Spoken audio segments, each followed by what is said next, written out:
Vamos ahí a Hebreos 4, hermanos, para terminar el capítulo. Y quiero en esta noche mencionar tres maravillas, las tres maravillas que nos menciona aquí, que hemos recibido del Señor. Ahí en Hebreos 4, busquemos versículo 12 y vamos a leer hasta el 16 alternadamente. Dice: porque la palabra de Dios es viva y eficaz, y más cortante que toda espada de dos filos, y penetra hasta partir el alma y el espíritu, las coyunturas y los tuétanos, y discierne los pensamientos y las intenciones del corazón. Y no hay cosa creada que no sea manifiesta en su presencia. Antes bien, todas las cosas están desnudas y abiertas a los ojos de aquel a quien tenemos que dar cuenta. Por tanto, teniendo un gran sumo sacerdote que traspasó los cielos, Jesús, el Hijo de Dios, retengamos nuestra profesión, porque no tenemos un sumo sacerdote que no pueda compadecerse de nuestras debilidades, sino uno que fue tentado en todo según nuestra semejanza, pero sin pecado. Leamos: acerquémonos pues confiadamente al trono de la gracia para alcanzar misericordia y hallar gracia para el oportuno socorro. Bueno, en la última clase mencioné un poquito de estas cosas que leímos ahorita. Quiero enfocarme en tres maravillas recibidas de parte del Señor en este pasaje. Y Dios, hermanos, no puede ser más que maravilloso, ¿verdad? Por lo tanto, todo lo que Él da es maravilloso. Uno toma las cosas que Él nos da como normales, cuando en realidad es una maravilla. ¿Qué tan normal es la vida? No, la vida es una maravilla, hermanos, ¿verdad? Porque nadie puede dar un día más a su vida. Nadie puede añadir, nadie puede controlar el tiempo. Los seres queridos, una vez que se van, no hay forma de regresarlos, ¿verdad? Tenerlos es una maravilla. Tener la Biblia es una maravilla, porque millones no la tienen. Entonces, hermanos, vemos las cosas tan normales que pensamos que es normal. No, son maravillas. El otro día escuchaba un testimonio en la oración de los varones, y hermano Federico mencionaba de la gratitud, de cómo tantas cosas como el oxígeno, tan simple que mencionamos el oxígeno, pero es el único lugar conocido que hay oxígeno, hermanos. Ningún otro planeta hay oxígeno. Nada más subes a ciertos pies de altura, a ciertos metros, y ya no hay oxígeno, ¿verdad? Y aparte no se escapa el oxígeno, la atmósfera lo cubre y la atmósfera nos cubre. O sea, cada cosa, hermanos, el agua, la forma como viene cada año el agua, tantas cosas, ¿verdad? Dios es maravilloso, por tanto, todo lo que recibimos de Él es una maravilla, hermanos, ¿verdad? En lo material, en lo espiritual, en todos los sentidos. Piensa, por ejemplo, el mango, ¿verdad? Hace rato, en la mañana estábamos desayunando en Aguascalientes, y una de mis nietas pidió agua de mango con algo, con hierbabuena, y yo la probé. Se me hizo muy ácida. La razón, no es tiempo de mangos, ¿verdad? Los mangos tienen su tiempo. Pero bueno, ahí estaba el mango, pero a mí me encantan los mangos, y más si es el que llaman el mango petacón, ¿verdad? ¿Sí lo conocen? Ese grandote pero durito, le partes un cachete así, y luego rebanas así en cuadritos y volteas la cáscara, le echas sal y a morderlo, ¿verdad? Pero que se escurra, la clave es que se escurra por aquí, ¿no? Ay, qué rico, ¿a poco no? Pero tiras el hueso, simple hueso, y de una manera milagrosa que no entendemos, ahí en esa tierra algo pasa, ¿verdad? Sale una planta y crece, y como esa florecita, esa cosita tan chiquita, al poco tiempo, ya cuando produce sus flores, ese árbol, se transforma esa flor en un rico fruto, ¿verdad? Todo lo que Dios da, todo lo que Dios hace son maravillas, porque Dios es maravilloso, ¿verdad? Y aquí mencionaremos tres. La primera, la maravilla de la palabra de Dios, hermanos. Tenemos un libro que parece libro como cualquier libro, pero es diferente a todos los libros. porque este libro es la palabra de Dios, ¿verdad? Cuyo origen no es terrenal, es un origen celestial, cuyo autor no es humano. Dios es el autor de la palabra de Dios. Bien dice la Biblia, porque la palabra de Dios. La Biblia no duda en afirmar lo que es y de quién es, hermanos. ¿Ok? Aunque fueron inspirados los hombres, los santos hombres de Dios, escribieron siendo movidos como la flauta es usada para escribir lo que Dios quería, no tiene un origen humano, no tiene la inspiración del hombre. Es Dios quien la dio, es Dios quien la sopló. Es la palabra de Dios, hermanos, y la tenemos en nuestras manos. Y eso es una bendición, porque resulta que tú y yo no tendríamos ninguna razón para tener la Biblia. ¿Cuál es la razón para tenerla? ¿Por qué? ¿Acaso merecemos? ¿Acaso somos algo o alguien para que Dios nos dé su palabra? Pero Dios condescendió, hermanos. Dios, aunque es altísimo, se acerca al hombre y le revela su palabra. Le revela su doctrina, sus verdades, lo que Él quería que conociéramos del futuro, del cielo. Le revela tantas cosas que si Él no las revela, sería imposible que las conociéramos. ¿Cómo? ¿Cómo saber lo que Dios tiene, sus planes? Entonces, es algo grandioso, hermanos, que Él condescienda a darnos la Biblia, y es una bendición que, aunque el hombre la ha tratado de destruir, Dios la preserva. Ha habido momentos que la han atacado, pero los hombres han pasado, los enemigos han pasado, y la Biblia sigue, hermanos, porque la Biblia permanece. Él dio promesa que su palabra sería más firme que el cielo y la tierra. Cielo y tierra pasará, pero mi palabra no pasará. Y el Salmo 119 nos afirma, el Salmo, se me fue el versículo, dice: para siempre, oh Jehová, permanece tu palabra en los cielos. Salmo 119, 89. Para siempre, oh Jehová, permanece tu palabra en los cielos. Entonces, hermanos, somos bendecidos con la palabra de Dios. Ahora, este libro, hermano, tiene tantas características, cualidades y atributos que no podríamos quizás sintetizarlo ni recordar todos, pero aquí nos menciona algunos de ellos. Lo primero que nos menciona es que es viva. O sea, estamos ante un libro que nos habla, ¿no es cierto?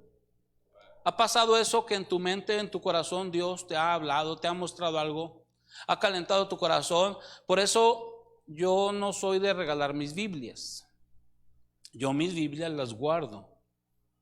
Prefiero comprar una nueva y regalársela a alguien que regalar mi Biblia.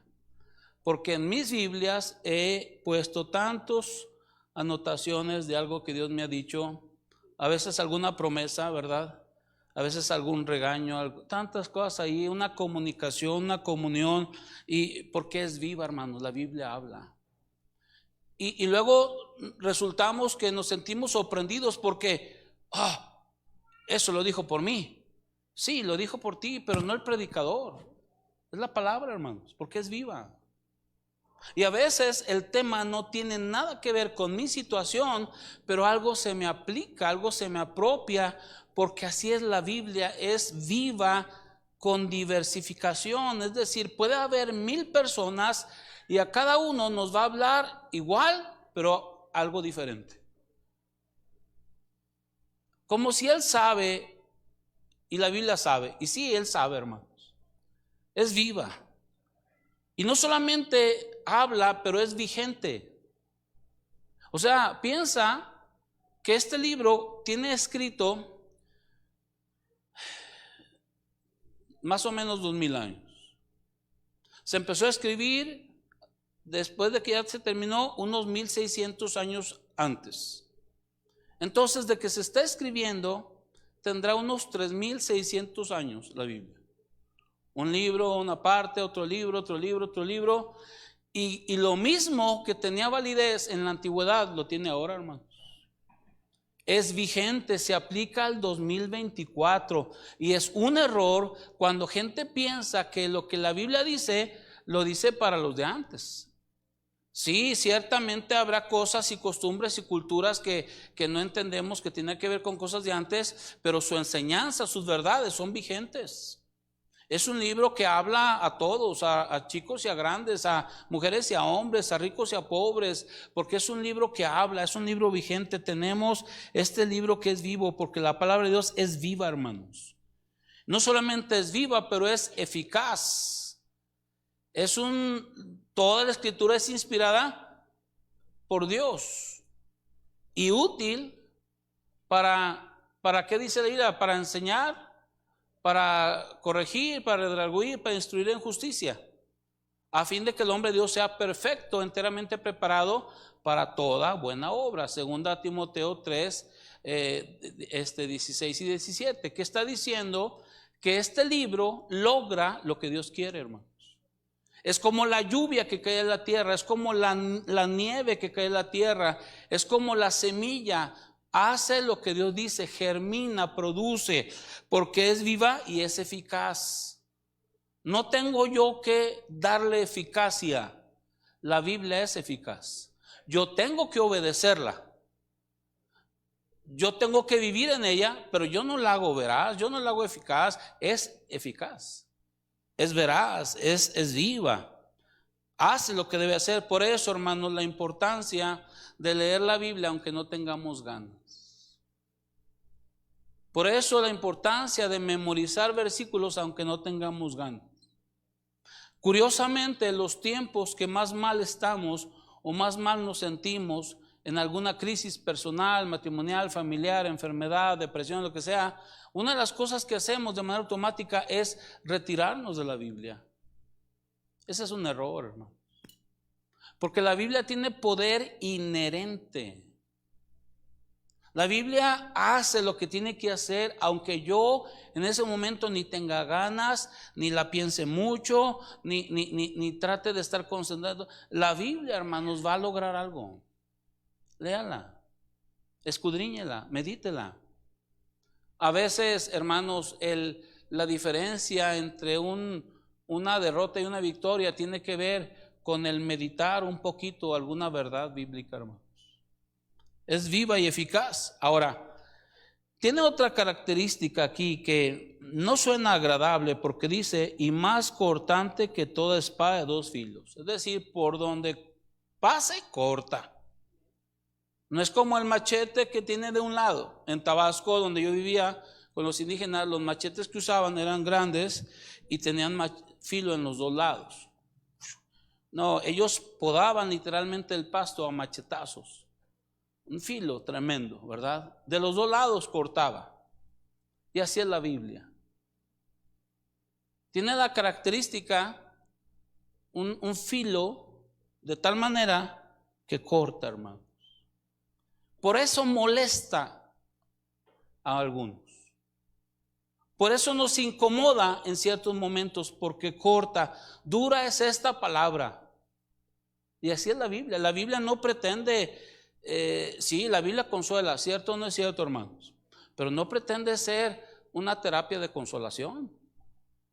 Es un error si buscas eso. La Biblia, la suma de su palabra es verdad y nos da todo lo que necesitamos, no lo que nos gusta. Por eso, en 1 Pedro capítulo 2 se nos dice que deseemos la leche espiritual no adulterada. Que deseemos como niño recién nacido la leche espiritual no adulterada.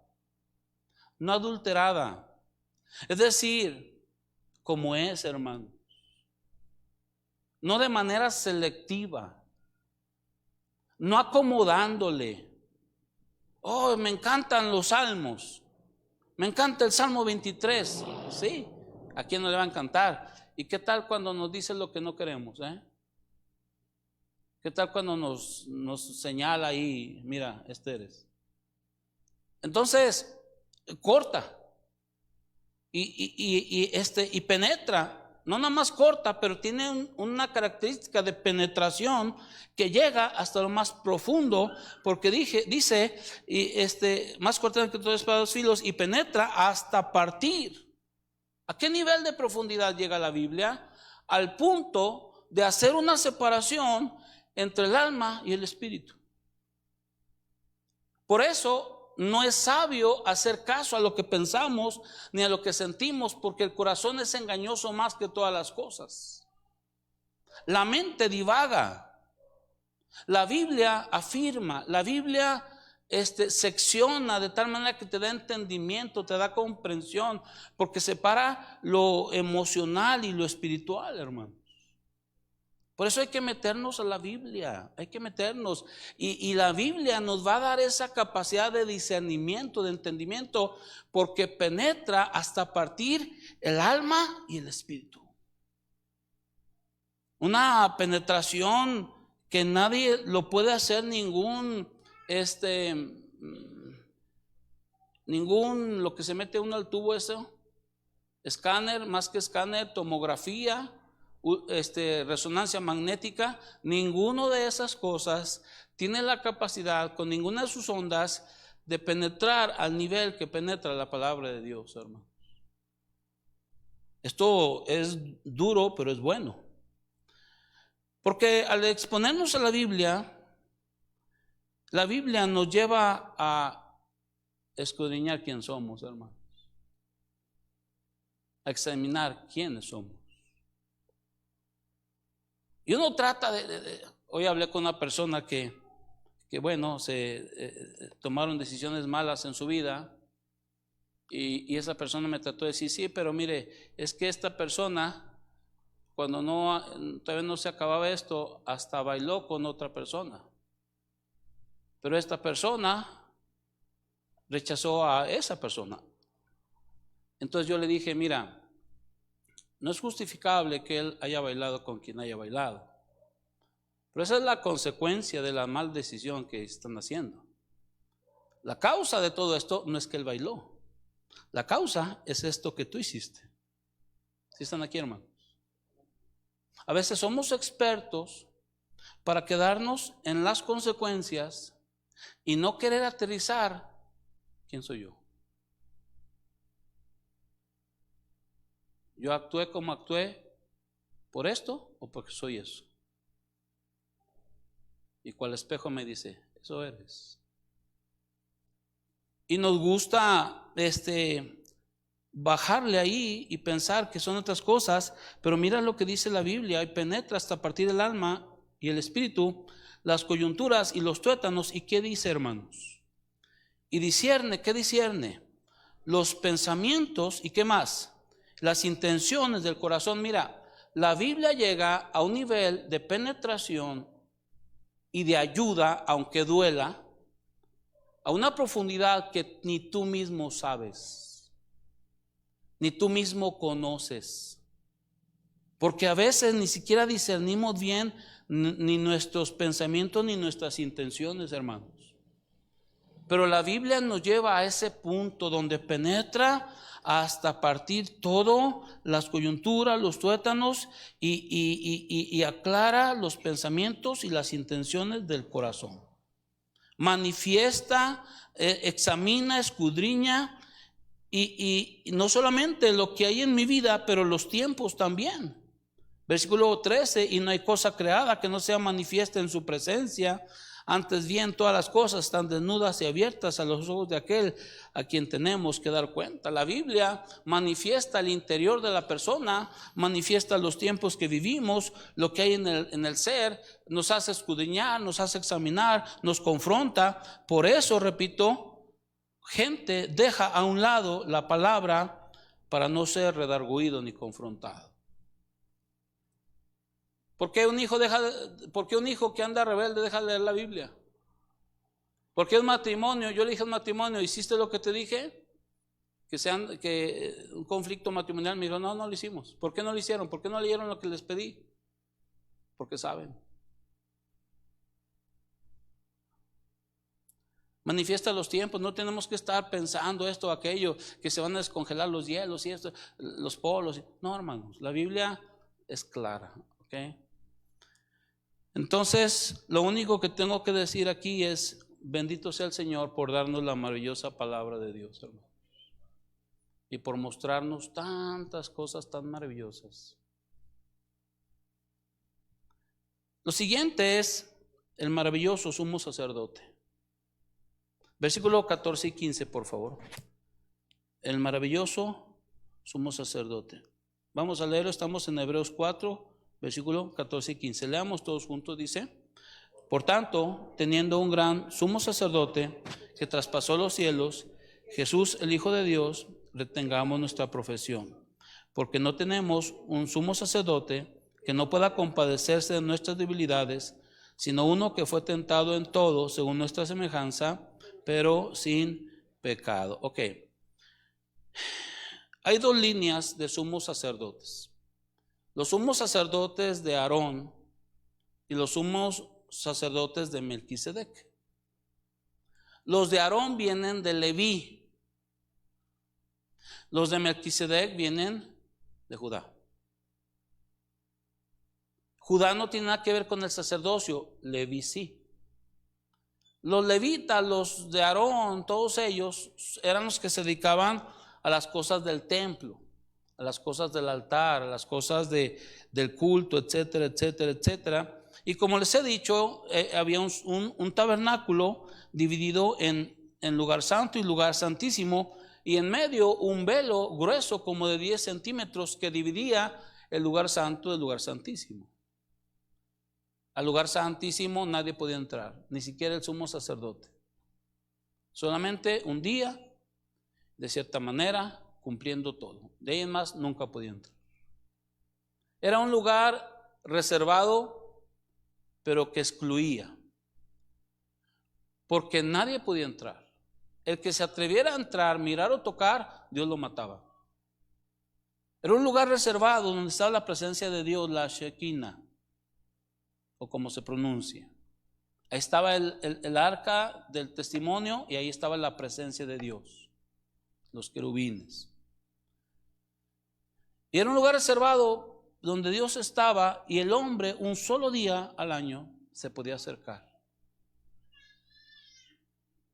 Ese sumo sacerdote tenía un privilegio exclusivo, pero ese derecho y ese privilegio excluía a todos, hermanos. Esos sumos sacerdotes morían, esos sumos sacerdotes eran frágiles, débiles, esos sumos sacerdotes tenían que ofrecer sacrificios por sí mismos y por otros. Pero nuestro gran sumo y maravilloso sumo sacerdote es diferente, hermano. Este sumo sacerdote, Cristo, que viene del orden de Melquisedec, no de los levitas ni de Aarón, vive para siempre, hermano. Ahorita está vivo.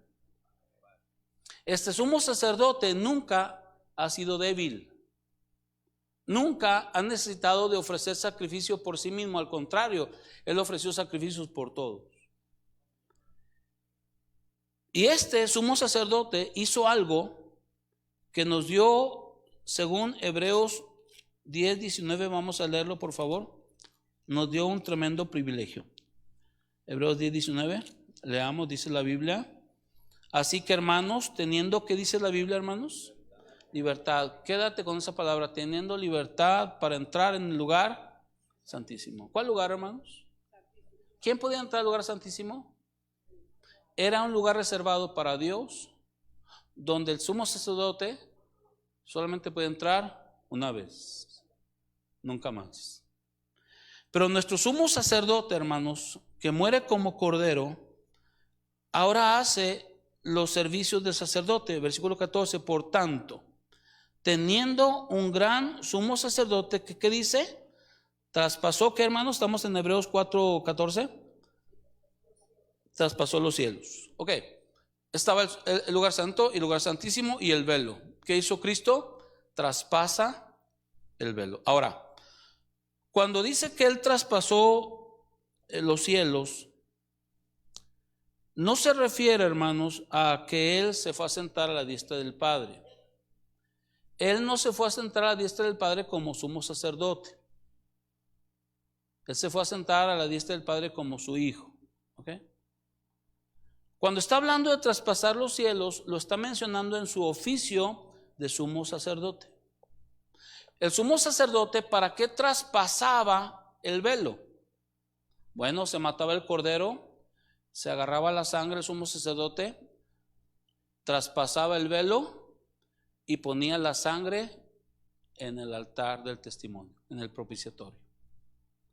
Ahora sí se hizo expiación por los pecados. Eso está diciendo Cristo.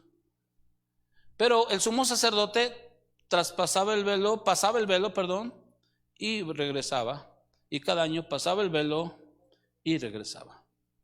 Nuestro sumo sacerdote no hizo eso, no pasó y regresó. ¿Qué hizo? Traspasó los cielos. Es decir, Él rompió la barrera. Él quitó el obstáculo que impedía que el hombre se acercara a Dios. Ahora tenemos libertad para entrar a su presencia por la sangre de Cristo. Y Él muere, y Él inmediatamente al morir hace una cosa maravillosa que se tenía que hacer para culminar la redención. Y eso era presentar la sangre, hermano. Traspasa los cielos y presenta la sangre en el propiciatorio. Y entonces ahí se finaliza el sacrificio, y Dios, para mostrar a los hombres que todo está bien, que hay reconciliación, paz y perdón, que todo fue hecho efectivamente, hace un evento milagroso al tercer día. Levanta a Cristo de los muertos. Nos aclara que este sumo sacerdote es hombre. Dice que se llama Jesús. Él es el Salvador, hermano. No María, no Pedro, no Buda, Jesús. Y nos dice que este sumo sacerdote es hijo de Dios. Es decir, no solamente es hombre, es Dios, hermano. El Dios hombre. El Hijo de Dios, su divinidad. No fue un evento normal, no fue como cualquier sacerdote. Este sumo sacerdote es el Hijo de Dios, hermano. Es el que vino a salvarnos. Y no es el que pasó y regresó, es el que traspasó los cielos y quitó el velo, hermano. Presentó la sangre, y ahora todos tenemos libertad de entrar a su presencia, ¿verdad? Por eso dice: por tanto, teniendo este gran sumo sacerdote que traspasó los cielos, Jesús el Hijo de Dios, retengamos nuestra ¿qué? Nuestra profesión. Ahora, no está hablando de la salvación, hermano. Tú no puedes retener la salvación. La salvación es algo que ya tenemos, ok, ya está seguro. No es algo que tú agarras. Dios me la dio, Él me guarda, yo tengo vida eterna, y no hay manera nunca en la historia que alguien pierda su salvación. Entonces, ¿de qué está hablando de retener la profesión? Bueno, hermanos, está hablando de que sabiendo lo que sabemos de Cristo, sabiendo lo que Cristo hizo, hermanos, sabiendo lo que yo tengo por eso y lo que hemos creído, no debo de dejar eso, no debo de olvidar eso, y no debo de cambiar lo que hemos profesado. Pregunto, ¿creímos en Cristo, sí o no, hermanos? ¿Creímos que Cristo da vida eterna, sí o no? Recuerda, él está escribiendo a los hebreos que empezaron a decir por predicaciones de otros: circuncídate, guarda la ley, haz esto, aquello. Dejaron su profesión, hermano. Hermano, las enseñanzas de la Biblia, lo que Cristo hizo, no es algo que tú puedes acomodar a tu conveniencia. Así es. ¿Hay salvación en Él? Sí. ¿Cómo se obtiene la salvación? Por fe. ¿Se pierde la salvación? No. ¿El bautismo salva? No salva, no limpia pecados. Lo único que nos salva es la sangre de Cristo, hermano. Dios es Padre, Dios es Hijo y Dios es Espíritu Santo. Creemos que Cristo murió por todos los hombres y quiere salvar a todos los hombres. O sea, eso que Él es, eso que Él hizo, eso que Él me enseñó, eso que Él me revela, eso no lo debo dejar, no lo debo de olvidar, no lo debo de cambiar. Lo que hemos profesado, retengámoslo, hermano. Yo no entiendo gente, y Dios me guarde, le va mal en la vida. Sus padres se separan, su esposa lo deja, el esposo la traiciona, y se apartan de Dios. Y hay mucha gente cristiana afuera justificándose que están haciendo bien por lo que le hicieron. ¿Quién fue nuestro sumo sacerdote que traspasó los cielos, hermano? Lo que está diciendo es que lo que es Cristo, lo que Cristo ha hecho, lo que Cristo te da, pase lo que pase, venga lo que venga, por la gracia de Dios, lo retengas. Que si mis padres no son lo que debo de ser, tengo un Salvador, un sumo sacerdote que sí es lo que es. Yo sé en quién he creído y es poderoso. ¿Se acuerdan, hermanos? O que el esposo, que la esposa, ¿qué cambia lo que es Cristo? ¿Qué cambia lo que Cristo ha hecho? ¿Por qué le dejamos de servir? ¿Por qué le dejamos de adorar? ¿Por qué perdemos la gratitud?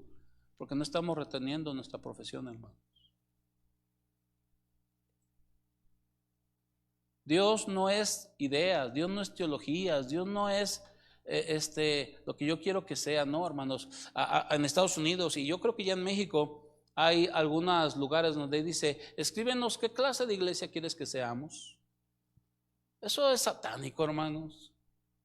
Edificaré mi iglesia. No solo indica que es de él, pero que es peculiar esa iglesia, que es como él dice, que es como él la hizo. Y las verdades no son verdades que si quiero o no quiero, así son, hermanos. Y aunque todo el mundo opine en contra de Dios, Dios tiene la razón. Y que yo me debo quedar creyendo lo que la Biblia dice y siguiendo lo que he profesado, porque es incambiable, hermanos. Nunca olvides un sumo sacerdote tan maravilloso que hizo lo que hizo, no nada más por el mundo, por ti y por mí. Personalizarlo, es mi sumo sacerdote. Ahora, este sumo sacerdote, hermanos, dice que no tenemos un sumo sacerdote, versículo 15, que no pueda compadecerse. Es decir, este sumo sacerdote sí puede compadecerse. Él tiene, una cosa es que yo me compadezca de alguien, eso no cambia nada. Pero él tiene la capacidad de compadecerse y ayudar. Él tiene la capacidad de compadecerse y levantar. Él tiene la capacidad de compadecerse y hacer un milagro, hermanos. Entonces tenemos un sumo sacerdote que no juzga ni condena. Cristo no vino a juzgar, sino a salvar. Eso dice Juan 3:17, hermanos. A veces somos más duros nosotros que el Señor, ¿verdad? Y este sumo sacerdote maravilloso se compadece de mis debilidades porque Él sabe qué tan frágil soy. Ahora, cuando digo se compadece de nuestras debilidades, no estoy hablando de que se compadece de que me drogo, de que mato, de que violo. No estoy hablando de eso. Se compadece de mis debilidades, de mi fragilidad, de nuestra inclinación al mal, de nuestra falta de fuerza. Por eso el Señor dijo en Getsemaní: velad y orad para que no entréis en tentación. El espíritu de la verdad está dispuesto, pero la carne es débil. Una pregunta: ¿cuántas veces has hecho una promesa de que este día va a ser diferente y luego no fue diferente? ¿Sí te ha pasado? Hoy voy a hacer así y trácatela. ¿Te ha pasado? A mí sí me ha pasado. Nada más el hermano y yo, ¿verdad? Él nos ve tantas veces y dice: ay, él se acuerda que somos polvo, hermano. No estoy diciendo que él alcahuetea nuestros pecados. No, hermanos. Lo que estoy diciendo es que él no nos desprecia. No está de acuerdo, pero no me desprecia. No está de acuerdo, pero no me pisa. No está de acuerdo, pero no me odia. Él sigue siendo fiel. Él sigue extendiendo la mano. Él quiere restaurar y levantar. Se compadece. No, en ninguna manera acepta nuestro pecado, porque Él es santo. Por eso sentenció al pecado. Y este sumo sacerdote se compadece de nuestras debilidades, dice, porque Él fue tentado en todo según nuestra semejanza, pero sin pecado. Recordarán hace algunas semanas que traté de explicar esa frase: tentado en todo. Mujeres, obedezcan a sus maridos en todo, significa todo lo bueno, ¿ok? Hijos, obedezcan a nuestros padres en todo, significa todo lo bueno. Dios nunca está diciendo, si tu esposo quiere que te drogues, pues drógate porque es tu esposo, Él te manda. No está diciendo eso. El todo es el todo que Dios acepta, el todo que honra a Dios, ¿ok? Cuando dice todo, tenemos que entender aquí que no significa el todos los pecados, el todas las tentaciones, sino que Cristo fue tentado en todo, según nuestra semejanza humana, pero sin pecado. ¿En qué fue tentado Él? En todo lo que su humanidad le permitía ser tentado. Por ejemplo, ¿Él podía ser tentado en el hambre o no podía ser tentado en el hambre? Claro, esa era su humanidad. El diablo lo tentó en cosas, por ejemplo, el diablo quería adelantar tiempos. ¿Cristo va a reinar sobre todos los reinos del mundo o no? Entonces lo que el diablo le ofrecía era falso, pero es una forma de decirle, adelántate al plan, ¿no? Pero él nunca fue tentado en cosas que tú y yo somos tentados por nuestra concupiscencia. Él no tiene concupiscencia. Él no está inclinado a las cosas sexuales, no está inclinado a la inmoralidad, no está inclinado a la mentira, no está inclinado a odiar. ¿Sí me explico, hermanos? Entonces, no, si decimos que fue igualito en todo, entonces diríamos que él tenía la posibilidad de caer y tropezar y su debilidad y su humanidad es débil. No, hermanos, él no había la posibilidad de que pecara. Ahora, ¿es completamente humano? Sí, fue hecho a nuestra semejanza. Cuando se enfrentó al diablo, no lo enfrentó él como Dios, lo enfrentó como hombre. Por eso fue lleno del Espíritu Santo, por eso se sometía al Padre, por eso vivía en obediencia. Entonces no me entiende. Ya dijimos que sí nos entiende. Porque según a los Corintios 5:21 dice, al que no conoció pecado, pues nosotros le hizo pecado. Él no entiende ser tentado en homosexualismo porque él no tiene esa concupiscencia. Pero él sí entiende a un homosexual porque en la cruz Cristo fue hecho pecado. En la cruz él probó el horrendo sabor de los pecados, lo abominable de las maldades. Él sabe qué tan sucias, amargas y horripilantes son, hermanos. Y fue hecho pecado para que nosotros fuésemos hechos justicia de Dios en él. Entonces tenemos a alguien, hermanos, con la mano extendida para ayudar a los que son débiles, como tú y yo, como cualquiera, que es compasivo, y lo único que podemos decir, como con la palabra de Dios, no solo gracias a Dios por su maravillosa palabra, pero gracias a Dios por su maravilloso sumo sacerdote que es mi Salvador. Y por último, y no lo veré todo,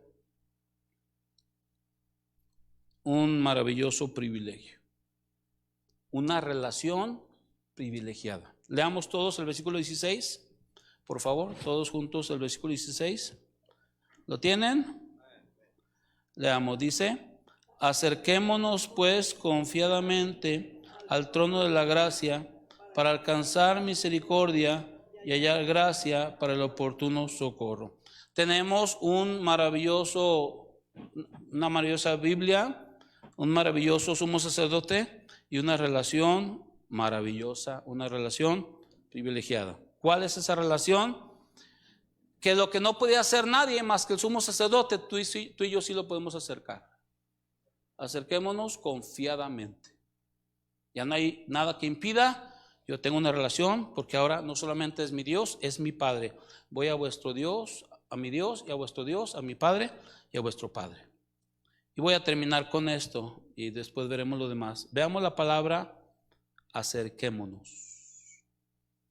¿Qué indica esa palabra, hermanos? Indica el deseo de Dios de estar cerca de nosotros. Indica el querer de Dios, una relación contigo y conmigo. Pero Él no va a forzar esa relación, porque esa relación depende de una sola decisión. ¿Cuál decisión? Acercarse. ¿Qué tan complicado es estar en la presencia de Dios? ¿Qué tan complicado es estar delante de nuestro Padre Todopoderoso? Hay una sola cosa, y Él la quiere. Acerquémonos, pues. ¿No dice? Lo único que yo te pido es, acércate. Ven. Yo quiero eso contigo. Yo te puedo ayudar. Yo te puedo dar mi presencia. Pero una cosa te pido. Acércate. Y desgraciadamente ahí está el gran problema de la mayoría de nosotros, hermanos. Que no nos acercamos, no entendemos cómo acercarnos y creemos que por llevar a cabo ritos religiosos nos estamos acercando. Dios no es religión, Dios es una persona, hermanos. Ahí le dejamos, luego continuamos. Padre, gracias, Señor, por nuestro gran sumo sacerdote, por tu palabra maravillosa. Y gracias, Señor, porque tenemos un maravilloso privilegio. Sin duda hay grandes hombres, grandes personas con las que uno quisiera acercarse, líderes en el mundo, deportistas, pero el Altísimo sobrepasa todo. Y todos los salvos podemos, si queremos, podemos tener una relación con el Altísimo. Gracias, Señor. Bendice nuestras vidas y nuestros corazones en Cristo Jesús. Amén. Gracias, hermano. Dios los bendiga. Feliz año.